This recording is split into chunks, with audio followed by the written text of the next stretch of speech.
2024 में होने वाले लोकसभा चुनावों को लेकर यूं तो तमाम राजनीतिक दल एडी चोटी का जोर लगा रहे हैं, लेकिन बीजेपी अभी से जमीनी स्तर पर उतरकर काम करने लग गई है। इन चुनावों को साधने के लिए बीजेपी ने अभी से तैयारियां शुरू कर दी हैं। इसी रणनीति के तहत पूरब से लेकर पश्चिम तक पर नजर रखी जा रही है।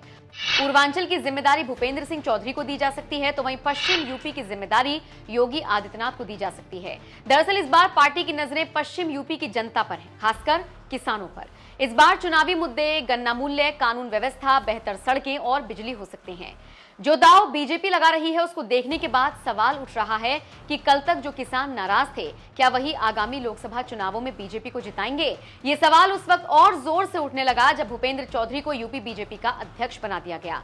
जाटों को अपनी तरफ खींचने के लिए बीजेपी ने ऐसा दाव चला जिसे मास्टर स्ट्रोक के तौर पर देखा जा रहा है। किसानों की आय, गन्ने का मूल्य, बेहतरीन सड़कें, अच्छी कनेक्टिविटी, बेहतर कानून व्यवस्था और रोजगार, ये ऐसे मुद्दे हैं जिन पर बीजेपी पूरा फोकस करेगी। हालांकि लोकसभा चुनावों की जीत का रास्ता पश्चिम यूपी से होकर गुजरेगा, इसीलिए बीजेपी की नजरें इसी तरफ हैं। पश्चिम यूपी के मुद्दे समझने के लिए कई नेताओं को जमीनी स्तर पर उतारा जाएगा।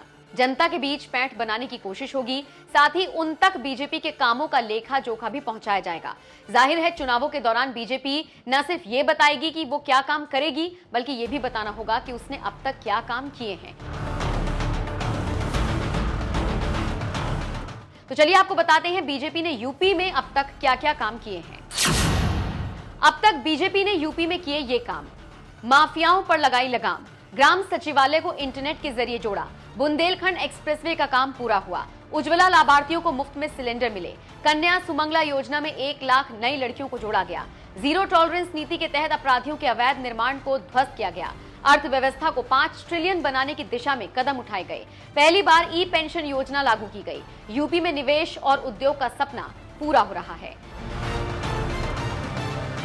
बता दें यूपी में 80 लोकसभा सीटों पर चुनाव होगा, जिनमें से पश्चिम यूपी की 27 में से दलित और मुस्लिम बहुल 7 लोकसभा सीटों पर कमल खिलाना बीजेपी का मुख्य मकसद है।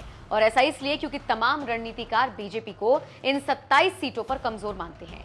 बहरहाल अब देखना होगा पश्चिम यूपी की जनता बीजेपी को जीत दिलाती है या फिर नहीं। आपको क्या लगता है? कमेंट करके अपनी राय जरूर